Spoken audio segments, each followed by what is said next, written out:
And welcome back to EU Masters. I took so long talking to Fearless that we don't have any time for pre-game. We're diving straight into picks and bans. Foxdrop, Fearless was quite confident in a very fair, in a very professional way, but he had a cheeky grin the entire time, and he said he believes LDLC is going to win this one. Yeah, LDLC have, I think, looked a bit more convincing. They're 2-1 and Rogue's 1-2, so maybe he's just maybe he hasn't watched any of the games. He's just looking at the records here. But no, he was he talked about Rogue being more of like the Polish region being more like scaling and stuff like that. I'm really actually quite curious to see what we get in the draft here, because that's something that I'm looking for as well. Like, yeah, I think there are a few things that the teams can do to give them the best chance of winning. Yeah, I agree, and of course. For Rogue, they want to even up the score here with LDLC. If they manage to pick up their win, their head-to-head record will be tied. And then, obviously, the rest of the results. If Giants can take down LDLC in the next game, that looks real good for Rogue, as they're eyeing their shot in that playoff position. Just to quickly catch up on the draft, LeBlanc, Zoe, Lee Sin taken out of the pool, Varus, Set, and Senna. And when I look at LDLC, and when I look at, honestly, any team that TynX is playing on, TynX is the guy that pops off in the early game, tends to pop off most games, and tends to be the tip of the spear. And I think that's kind of true from last week as well. In Foxtrot, when we were talking, like, how does this team win? Both of us were circling around TynX and like, well, look, this guy's in the conversation no matter what happens. Oh yeah, TynX has been so good so far in the Masters. For me, I think he's the best jungler that we've seen. Oh man, I was going to say, now with the Lee Sin band, I want to see what he picks. It might even be his Graves, and he's done it. He's locked in his Graves. I'm a bit surprised to hit this early in the draft, but this is a TynX special. Didn't he play this in 2018 when we were casting back in Leicester? He did. Absolutely. Oh my word. And this is it, right? Like, Graves is better now than he was back then as well. Like, he's statistically the top win rate jungler actually in solo queue now. There are a lot of different things you can do on him for that, but so then what does Zanzarah run into him? Yeah, so Zanzarah so far has played a lot of the early game champions. Like, we've seen, like, the Gragas, the Trundle. I think he even played Rek'Sai one game. The thing is, like, for me, I'm putting a bit of a spotlight on Zanzarah specifically, because I think this is a big mismatch in the jungle. Zanzarah's kill participation so far in the E-Masters is around 40%. Every other jungler in this group, in Group B, is 70% plus. So he's honestly really looked a little bit kind of out of sync from the rest of his team. So I really want to see them be able to kind of communicate a little bit better and be able to make those plays together, and maybe even just pick something a bit more chill, like the Sejuani, for example, because it's his most played champion of his career, and I think it is a champion you can chill out a little bit on. So we'll see, especially with this Trundle now being banned away, and I think it's decent into the Graves too. Alright, so the 2 games in a row today the Trundle is banned. I think Trundle was the surprise pick of week 1 for me, personally. The level of priority across literally every single team, every single groups, and then obviously fairly high level of success as well. The Ziggs has been taken out of the pool, and while you were talking about the mismatch between TynX and Zanzarah, let's talk a little bit about Vétheo versus Czekolad. The Syndra is already locked in here, so there's going to be a little bit of control to play around, but now Vétheo, he hovered an Ekko. And that's a pretty bold, like, counter, but let's see if he's going to be brave enough to pull the trigger. Vétheo is, like, I would not be surprised to see him go for the ballsy counter. He's 17 years old, he's like the up-and-coming French superstar, but he hasn't had the best first week in E-Masters, in my opinion, and so I think that's kind of an area that Rogue can look to attack. And what I've written down of what I wanted to see was potentially like the Syndra. I didn't really think that Rogue would get it, because it's been contested so much in E-Masters so far. But I'm actually really happy to see that Syndra pick. And LDLC, they don't have to save. I mean, they don't have to save this last pick for AD carry, because there's no counter picks left. You know what you're going up against. Yeah. But I really want to see, like, I do think now that Rogue have been given a lot of options to attack this mid lane. And if LDLC don't pick something safe in that mid lane at least, which is not what Vétheo plays, like, he only plays the ballsy stuff, so that might be something that Rogue can attack. The thing that'll be interesting as well is, like, when you've got that Graves, you've also got to think about how he's going to combo with stuff, right? I think there's a little bit of magic damage lacking on the LDLC side. Don't you just pick Braum here? Just slap that down. That down. You can't. You've already got the Nautilus. They've got the Thresh support on the Rogue side. There's just Sejuani. You're calling it. here's the plan, okay? You do a 5,000 IQ play, right? You put Thresh in the top lane. We know he can play attack speed. We saw Hylissang do it. You go. Do you go Witsend first? You probably go Witsend first against Ornn, would you? No, Blather and King. Blather and King. Blather and King. And then Listen, you've got the ultimate counter in Braum in bot lane. Foxy, did you end up winning your Twitch Rivals tournament league? How did that go? Because that's going to judge. That's going to judge. I am not taking drafting advice from you then, and I'm going to trust Szygenda Renekton. Sorry, that was real low. That wasn't fair.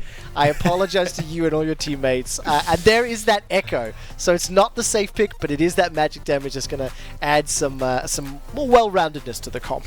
Well-roundedness? That's not a word. That works. Yeah, well-roundedness. I can say that. Voluptuousness? Voluptuosity? Can you say that? That's what Mrs. Fortune's bringing to the comp. Right, true. All right, you all saw it in that sense there. This is actually they got the Sejuani. Like I said, I was being a bit ridiculous there because I was trying to cover up for the fact that I forgot that the Thresh was picked. You got that Sejuani like I wanted to see out of Zanzarah. It's actually a really good matchup with the Renekton too. Like you can play around the Renekton quite a lot. You've got that melee laner which activates the Sejuani passive, so you can be a little bit more punishing. And I'm just one of the things that really sucks versus Ekko, or from the Ekko's perspective, is CC. Right, he's such a slippery champion, and if you can lock him down to stop him jumping around and stop him even getting his ultimate off. Renekton, Sejuani, Syndra, Aphelios, Thresh. So, Vétheo, good luck. There's numbers, but to be fair, right? To execute that on Ekko with his mobility, he provides a huge amount of threat to the parallel convergence. The phase dive can get around some of those skill shots. So this will be a fun team composition on both sides to watch. Rogue is a little bit more standard or traditional, shall we say, and LDLC with the Ekko mid and the Graves jungle. Some shenanigans afoot, but for this team, a high level of comfort. Again, like TynX, I think, has been playing Graves as long as I can remember him playing this game. Yes, really has been. When I met him at the in 2018 when he came to Leicester, because he was with Games Origin, they made top 4. And he walked up to me and said, "Yo, I've been watching your videos since I was like 15." I was like, "What the hell, 15? Like, I'm an old man at this point, you know."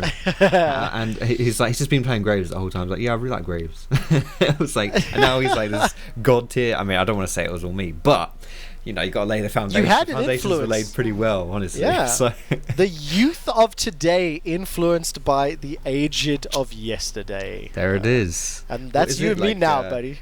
Society flourishes when seeds are sown. Oh, this is way more complex than I'm ready for. Like, no, I don't know. It's a really cool saying about how old people plant trees under which the shade. Somebody tweet at Foxdrop what the saying is. Let him know. It's so a we pretty can say sexy saying, honestly. Yeah, I mean, you've sold me on it. I can't remember it, but yeah. I'm interested. You've got me on board. Vétheo, he's already jumped into Czekolad. Come away worse for wear in that trade, technically speaking, but he sent the message. He's got his fly outfit on, and we'll continue to look for those trades. I think it'll just be interesting to see where TynX or Zanzarah decide to go and at what stage, because they're going to bring a fair amount of tools to whatever lane they attempt to gank. Yeah, it's something that we kind of glazed over just a teeny weeny bit, honestly, with the Graves pick. Like, we were really hyped about it and all that stuff, but I was focusing a bit more on like what Rogue need to do to win. But for this Graves, like, you can absolutely just take over the early game. And whereas Sejuani is an okay pick into early aggressive early champions, because you can just chill out and like path to avoid them, and then you eventually outscale them. Something like a Graves can absolutely put the pressure down, and that's going to be kind of scary, honestly, for the side of Rogue, especially since TynX has been such an MVP. And just take a look at his runes as well. You see that phase rush. That is something that you're seeing a little bit more of nowadays on the Graves. It's phase rush got a few buffs, so really good choice. And for that Graves, this means that he's just a zoomy speedy boy. Yeah, and that's exactly what you want to be doing, getting towards that Syndra and Aphelios. If you can make it towards them, just shut them down. But I mean, one of the things you touched on and talked about with TynX as a player, when LDLC played against Giants last week, it was one of the last games of the first day of group stages. TynX and LDLC had control of the early game. They had control of the majority of the game. And just towards the later stages, like it kind of felt like they lost some energy or lost some focus or decisiveness, and all of a sudden Giants came in and won the game. Similar things have been true in the Rogue games, and I just want to see how this mid and late game plays out over the next few games to see how much these teams have, adapted from last week. And right now, there's Zanzarah getting caught. Flash will be used over the wall. Mystiques still has his available. He's going to continue to chase and find Woolite, but Zanzarah trying to set something up onto TynX. They will get the teleport out of Vétheo. I don't think it's too damaging. He'd, I believe, already back to shop anyway. Yes. But Zanzarah loses his flash.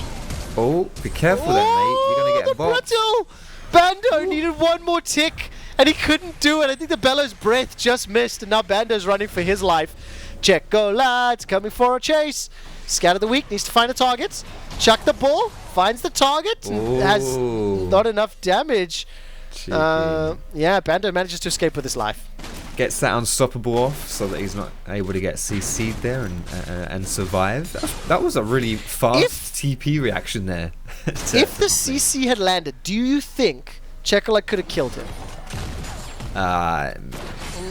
They would have been close. I don't know, actually. It would have given him time to reposition for autos, but I don't know. Yeah, I'm not sure myself. Nevertheless, Woolite and Mystiques looking for a kill. The snipe is not enough. And YellOwStaR will escape with his life. Mystiques, by the way, set that all up with a great death sentence, and he might go fishing again. So this is something about Rogue's bot lane that I think goes underappreciated. It's just the power they have in the lane phase. Whenever we talk about Rogue and specifically Woolite, there's almost like there's a lot of history thing that comes up. There's history and there's some we'll choose our words today. Questionable decisions, late game, suboptimal things that occur. Occurrences. But honestly, the value that he brings to his team is really huge because of what he's able to do in the lane phase. Like, he's so good in the lane phase. Like, the whole reason he gets to a point where he can piss the whole game away is because he's so good up until that point. That he, drags his team to close success. Like, he's honestly really, really strong. He's always someone you got to keep your eye on. Like, Woolite is one of the more aggressive AD carries that we're going to be seeing in this EU Masters, and always got to watch him in the lane phase. Yeah, it's a double-edged sword when you play as aggressively as Woolite does, and I know it is a bit of a meme, it is a bit of a historical thing. Like, in the game that I started casting with him last weekend, I mentioned the fact that he tends to aggressively move forward, and when those aggressive positioning decisions backfire, this is a guy that tends to have some of the most spectacular ones, and true as God, it happened in that game. I think Ender and I were casting, and I made a joke about Ender being so young, and I don't mean to meme it, and we don't mean to like harp on it, but it is just somebody who, like you said, Foxtrot, he plays forward, he plays aggressive, he has his entire career, and with that, there's pros and cons, and unfortunately, you tend to remember slightly more spectacular fails than the spectacular victories in this day and age. At the end of the day, there's a reason why he's been in the pro scene for as long as he has. He's been in the Masters a few times. He's been on Rogue recently, but yeah, let's start looking to set up this play here. Yeah, there comes TynX. Continues to push forward. Mystiques and Woolite running for their lives. Collateral damage is available for TynX, but he held on to it. I was waiting to see if there was a wall he could play around or not, but not enough damage just yet. Hades has returned to lane with the Goro build. That is what I like to call it. 4 weapons for 4 arms. There you go. I just had to explain it in case anyone doesn't know who Goro is, and if you don't, shame on you, you're a child. Shame. Big shame on you, honestly. That first Mortal Kombat film is an absolute banger. Dude, Mortal Kombat! Da, da, da, da, da, da. I can hear it. It slaps, like, it just does. Like, the sound, it stands the test of time. It really does. I agree. As terrible as it is, it's amazing. Yes, some movies are so bad, they become good. What about Mars that was Attacks? definitely is that bad and good? That is just good. Yeah, I am a connoisseur of awful films, by the way, as a little bit of a distraction. The worse the film, the more likely it is that I have seen it. And in particular, action films, as awful as they are. Well, let's find out if action happens in the top lane. Bando, remember, he missed first blood a few minutes ago. Bellows Breath did not find the tick this time around. Manages to continue chasing, 210 HP. Vétheo, phase dive, flash, locked up and stunned, and uses the ulti to escape. It looks scary for a moment, but the tag team for LDLC gets a kill. Alrighty, the Ekko pick here that was picked as that counter to the Syndra's off to a good start here. Struggling a little bit in the lane phase, but when you're ranged versus melee, that's kind of coming with the territory. Now Rogue are turning on to the Herald here. It's not... Ooh, you just run away from this one. Just get out of there. You absolutely have to. LDLC make their way in. Now, they have used a couple of their big ultimates from the previous fights, and not going to be enough to allow or encourage Rogue to move forward. Bando continues for the chase, and he'll get the flash at a Czekolad. Honestly, Bando's Ornn is slapping this game. I'm going to use your phrase. He's doing very well, despite the fact he's down in CS. He's already shown to have a very big impact with his abilities. Yeah, I think Bando on these style of champions is so good. He's been quite consistent, honestly, for LDLC so far in EU Masters. Of course, I've cursed him, so he's going to die now, but... What is that about, honestly? I have no idea. Please escape so it's not our fault. And he does! Smoke screen comes down. Collateral. No, the parallel convergence. Vétheo's looking for the kill. Timewinder won't do it. Oh, man. Okay, so we didn't curse him, but he made a slightly poor decision about his pathing. Lost his flash in the trade. And while that was going on, by the way, Rift Herald up top gets the boop down, and Rogue now on the verge of picking up their first tower. Yeah, they're funding a lot of their resources into Woolite here, as they tend to do. The Polish representatives are very good at doing that. Rogue, honestly, on their road to EU Masters, kind of just stomped their way here. They're like the best team in the regular season and the best team in the playoffs. So they're used to really they're used to playing through Woolite in order to make that happen. That's what I want to say. Like he's on a great pick to do that as well. This Aphelios, one of the strongest champions in the meta right now. I'm a big fan as well of the leagues represented in this particular group on a very personal level. I've had a long history in obviously visiting Poland when it was IEM Katowice and obviously with Rogue being in the LEC. French League, similar reasons, lots of road trips and travels again for Spain. And then for the Netherlands, a much more personal thing. When I first started shoutcasting in 2012, I have a number of Dutch teams, Dutch players and Dutch friends on my friend list who let me shoutcast their Go for LOL events. Oh yeah. And that's literally where like I made my break, right? So you think back over the years of competitive history of these different leagues and these different player bases, and watching them competing, Poland versus France, and having players in LEC is just a show, and that's what we're seeing. These guys are going toe to toe. Rogue have yet to find themselves a kill, but they will finally take down Bando, and the death sentence from Mystiques allows Woolite to get the double. Now Vétheo, follow the ghost. He's not going to get the ultimate off just yet. The exhaust comes out. I don't think the ultimate did anything because of that exhaust. And it's one more to Czekolad. And those are the fights that we're hoping to see. We get them at 12 minutes. We said that, Zanzarah a little bit out of sync with his team. What a brilliant play that was. Setting a great engage to bait LDLC into overextending for that play, and Rogue was just ready, sitting there, going to pick up those few kills. Honestly, that's 5,000 IQ right there. So give a lot of credit to the Sejuani on that play. But there is something I've just noticed here. TynX is level 8 in this replay. Oh my after the word! Replay, he's level 9. So this is a 3-level advantage coming out of the junglers here. And yeah, I was kind of joking around a little bit, and Zanzarah gets a little bit caught out, but really, really good response here from Rogue. Able to pick up the return kill, and Mystiques doing just nasty things on that Thresh. Like, Mystiques had a stint in the LEC last year on XL, and he was very known for his Thresh. Like, even when he was playing in the UK league as well. Like, you just don't give Thresh to Mystiques. You just don't do it, and he's really showing why though. Got himself the Swifties, got Rogue 1,000 gold lead. That CS advantage then was built up in the top lane by Szygenda over Bando is now nullified. And Czekolad plus 20 over his opposite number in the mid lane, plus 2 dragons to go Rogue's way. So this is very advantageous for Rogue. Let's see what LDLC can do, as they're going to try to collapse on Woolite. Woolite will find himself the lantern to safety, and I think Bando interrupted there. He will be able to escape. He's already fairly beefy with that balmy Syndra and the Bramble Vest. Yeah, but Syndra's still putting out a decent amount of damage right there. Obviously, there's no magic resist being itemized over to Bando just yet, because he is itemizing for that Renekton matchup specifically right now. So Syndra is going to be doing a lot of damage, but grouping up here, TynX just flirting with danger a little bit right there. Not going to dedicate to anything. Level 9 to level 8, by the way. So TynX does very well. If the observers can swap over to the gold in a moment, Bando's been chased down. All of a sudden, tides have turned. Plus 700 gold for Szygenda over Bando, and plus 600 gold for TynX over Zanzarah. So small, very, very small differences. Thank you, Observer Team. As Czekolad is defending the top tower. But for the time being, it's still a very, very even game. And one of the things I want to ask about Foxtrot is, like, how do you think LDLC are going to play this mid to late game as they start to get 2 and 3 items under the belt with the Graves and the Ekko?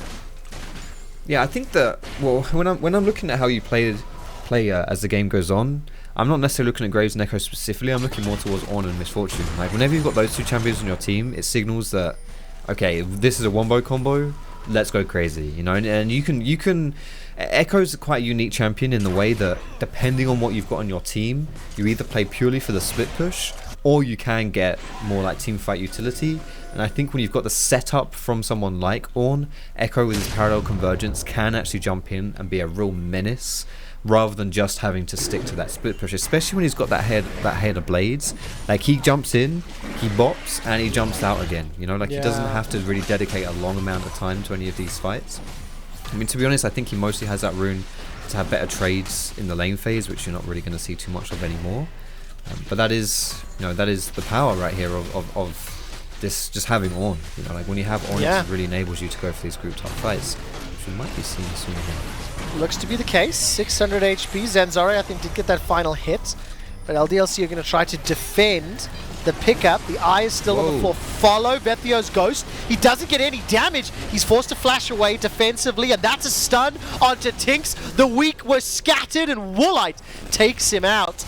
And after the joke about Woolite earlier, I've got one more. He cannot arcane shift forward on Aphelios. Bando continues to run for his life as he takes a scan the weak.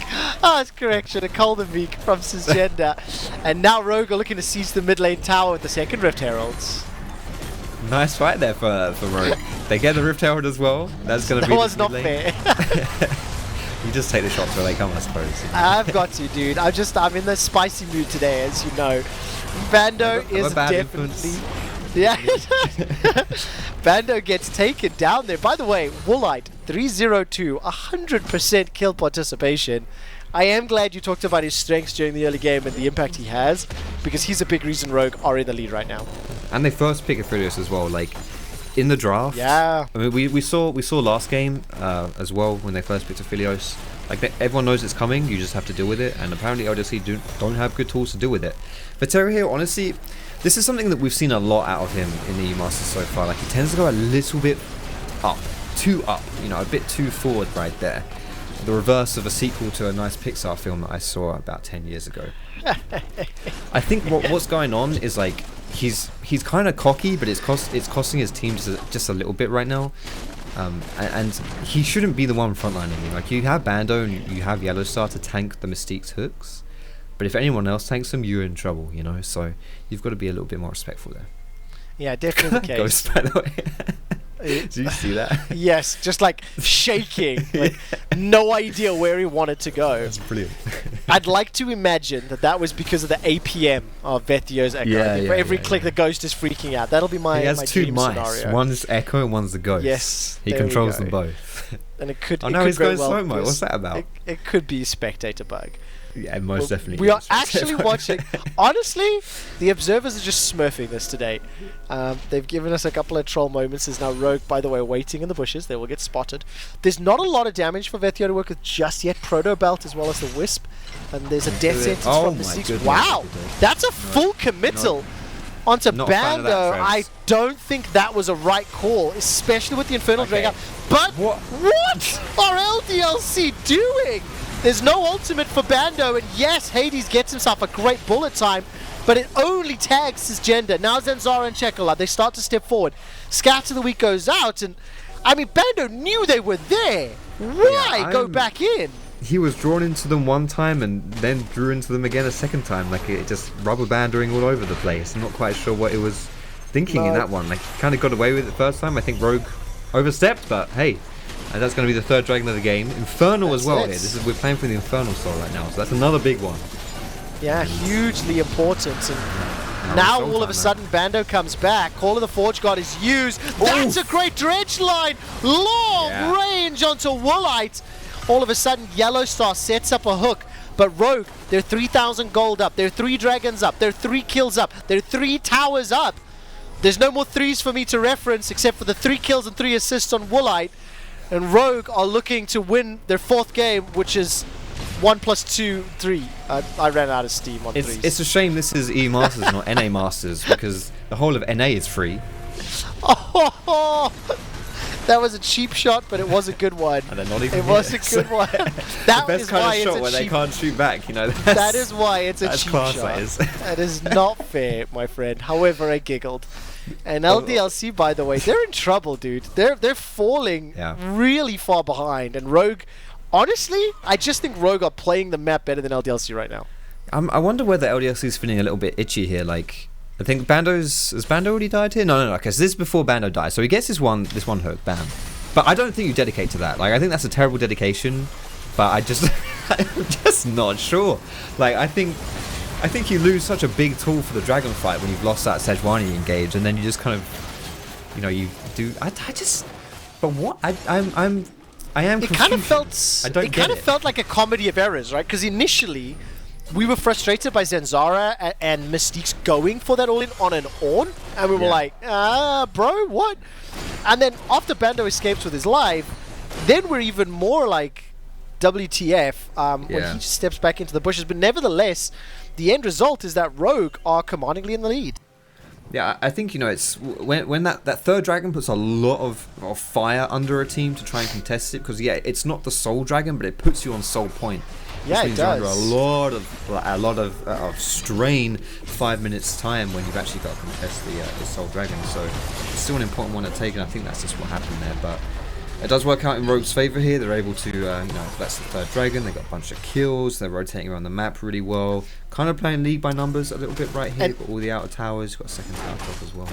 Dude, this is so important for playoff chances as well. Oh, yeah. If Rogue win this and even up their playoff chances with LDLC, both teams sitting at 2-2. The crazy scenario of a 4-way tie removed. So DK not really going to be in that conversation, but there is one scenario where there's a 3-way tie with all teams ending at 2 and 4, which would be insanity. For Rogue in particular, this just increases their chances at making it into playoffs significantly, and then puts so much pressure on LDLC after losing a game. They play Giants immediately after this. We have an interview, then the ad break, and then it's LDLC playing again. So mindset and mentality is hugely important on a day like today. Yeah, and I think for Rogue especially, I'd say there's a little bit extra pressure on them here. Well, honestly, even both these organizations are the organizations that we've seen in the E-Masters before, and they've always been very, very highly touted. In 2019 spring, so a year ago from this tournament here, it was LDLC and Rogue. Rogue, which had inspired Larson, Finn, like, you know, all the current Rogue LEC roster were playing in E-Masters. They were the favourites to win it all alongside LDLC, and it's like, neither of them did particularly well. Rogue didn't even get out of groups. LDLC didn't get out of quarterfinals. Like, both these teams are hugely unsatisfied with what they've been able to show so far in the Masters. And they if they're trying to show it, you absolutely can't fail in groups. You can't do that. You have to get out of groups, right? And what I will say as well is, like, last week's results in this group with these 3 teams, when you add Giants into the equation, I think I'm willing to accept the 3-0-2-1-1-2. Last week, a lot of the games were close. And, I mean, Bando just, Czekolad, he doesn't find the target. Look, it's fishing, right? You swing and you miss. That one is not really massive. Find some wiggly worms if he wants to catch the fish, though. That's pretty 45 seconds to Infernal. Is that the time to go fishing? Is the question. Now, Smokescreen comes out from TynX, and Bando, you've got no ultimate because you're caught out on the river without a paddle. Up something's creek without a paddle, I believe is the saying.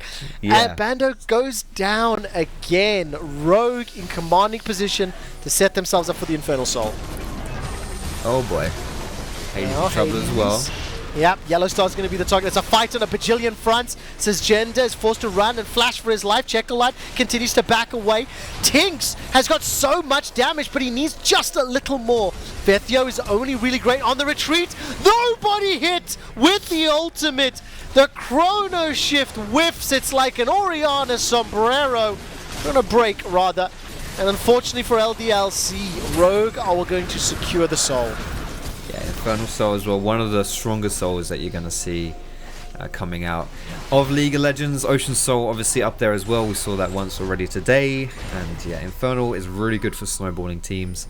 And I would say Rogue are doing a pretty good job of snowballing so far. Yeah. It's tough, man. Like, the thing is that if you're playing Graves especially, and TynX has been the big boy of LDLC, like the way you execute Graves in teamfights, you're so low range that you need to have tanky people with you as well in front, so that you're not just the only one there who gets focused down. And when Bando's already dead, and like you're split up in these situations here, and this is a decent 2v2, but you just get kited out, you know. And then also, it's just painful. Did you see Czekolad scatter the weak right at the beginning? TynX dashed in with the quick draw, and I think if that scatter the weak hadn't pushed him back, the end of the line damage and potentially collateral, I think they may have killed him. Like, I missed that live. That was so good from Czekolad.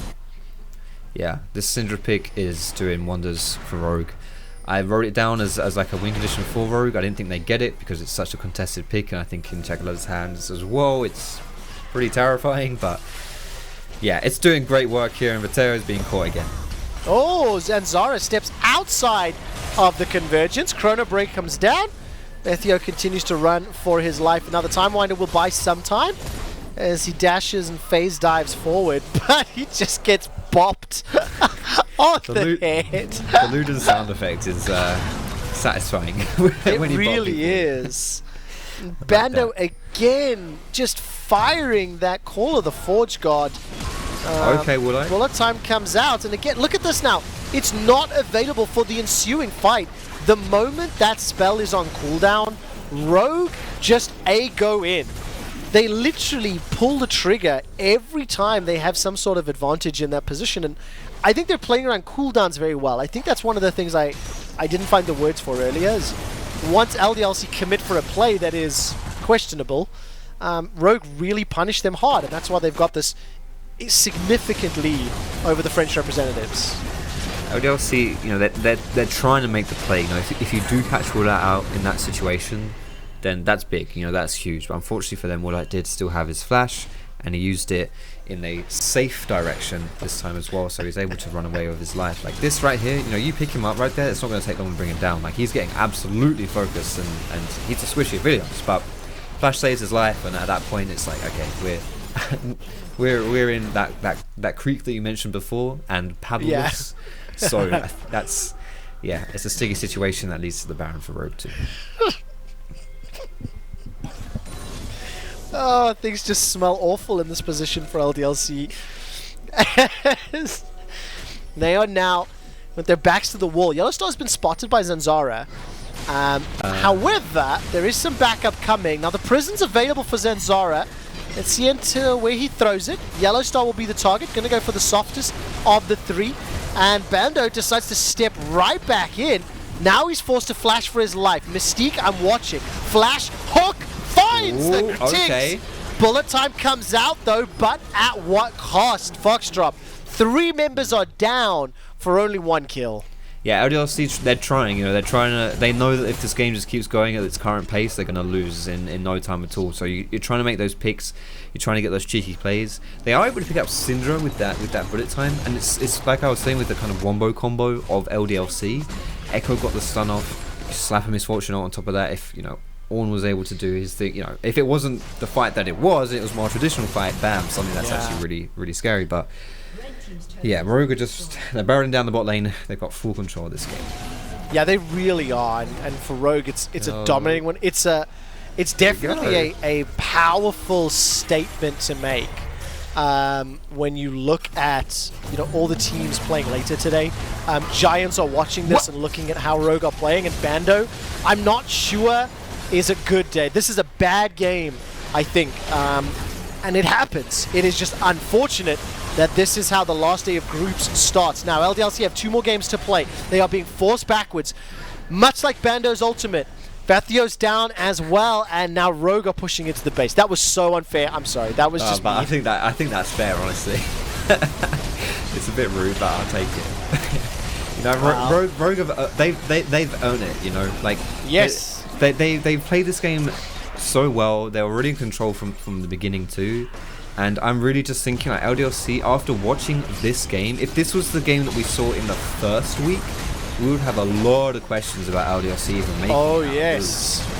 and yeah, this was a huge, great game for the standings, and it's going to be huge for the rest. Guys, that is the first kill that Mystique has not been involved in, by the way.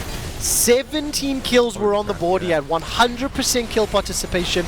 Only the 18th kill Mystique was not involved in. But if you look at kill participation across the board, Rogue as a team destroyed LDLC. It was a strange game to watch. I think Rogue had some really stunning moments. Both teams had some really facepalm moments as well. And at the end of the day, Rogue even out the score. They're 2-2. And now both of these teams are fighting for what is expected to be the last playoff spot, with Giants expected to lock in the other. Yeah, it makes the game versus, well, both the games coming up now with Diffuse and Vodafone. Like, Diffuse plays spoiler, then suddenly, like, wait a tick, that's really tough. Like, you don't want to lose off against Diffuse, but then against Vodafone Giants, it's like, okay, if you can claw it up against, you know, the 4-0 team, then and anything that gives you an edge when you're 2-2 with someone and there's only, you know, and you're still fighting for that second spot. They're going to be playing their hearts out. They are, and if you are Dutch or a Diffuse Kids fan, the possibility of the three teams ending 2-4 are now alive. There is a crazy scenario, one of them, in which all three teams are 2-4. If we see that possibility coming, I'll give you an update in the next game. For now, we're going to an ad break. When we come back, I'll be interviewing Sharks, and then we'll bring Foxtrot back for LDLC taking on Giants. See you then.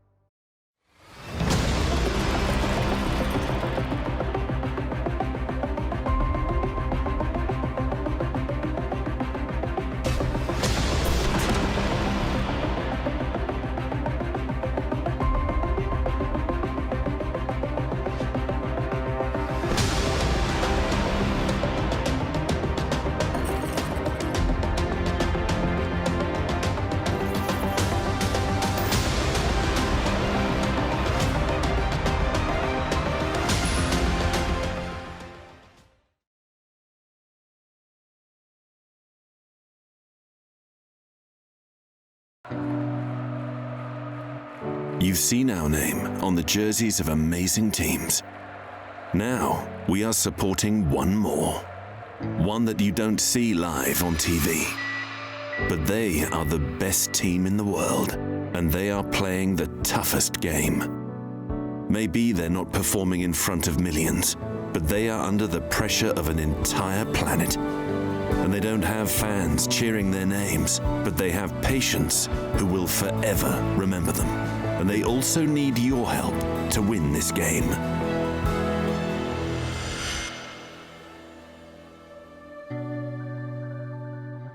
Stay home like a pro.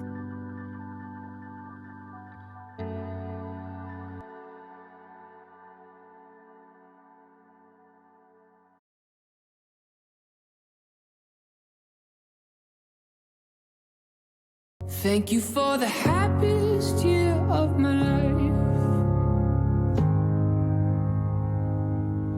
Thank you for the happiest year of my life. Ooh. Ooh.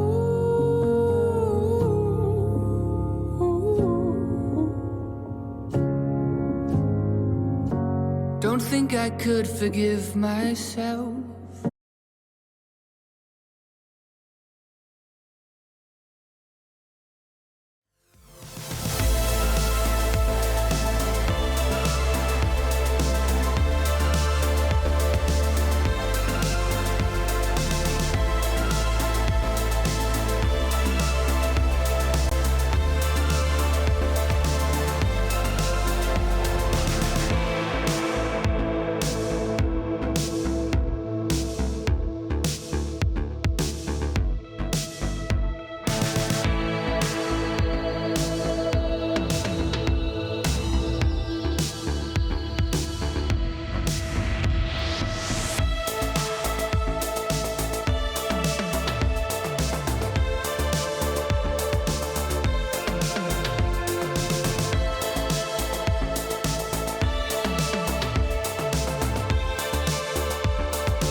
welcome back to European Masters. I am Quickshot in between the pixels. I apologize about the camera quality. I'm joined by Sharks, head coach for Rogue.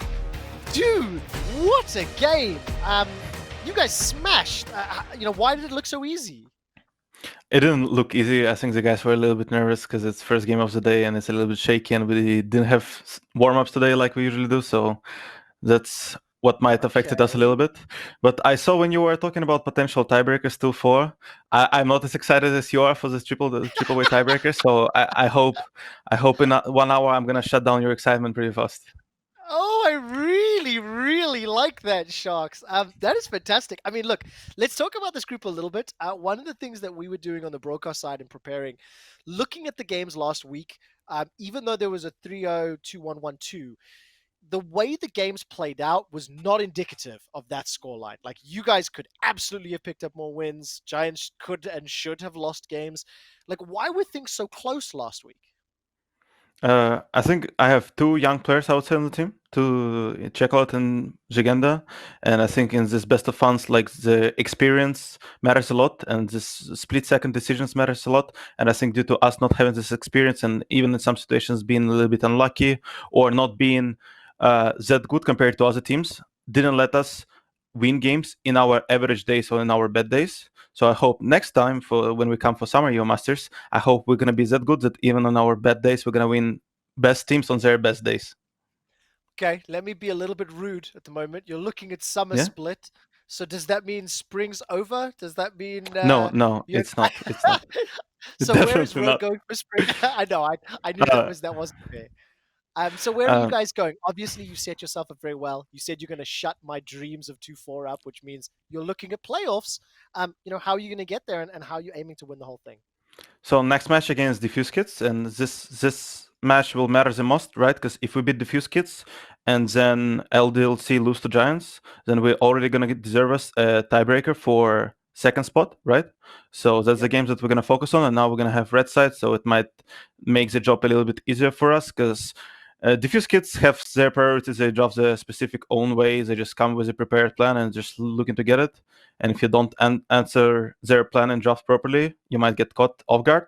So I hope we're gonna do a better. Like, I'm gonna give the best possible draft for my players to shine. And yeah, that's the plan. Kind of just focus on the next match, and then we're gonna see how LDLC and Giants do. Now, do you know there is another tiebreaker scenario, which I'd still be excited about, and one that you'd be excited about as well?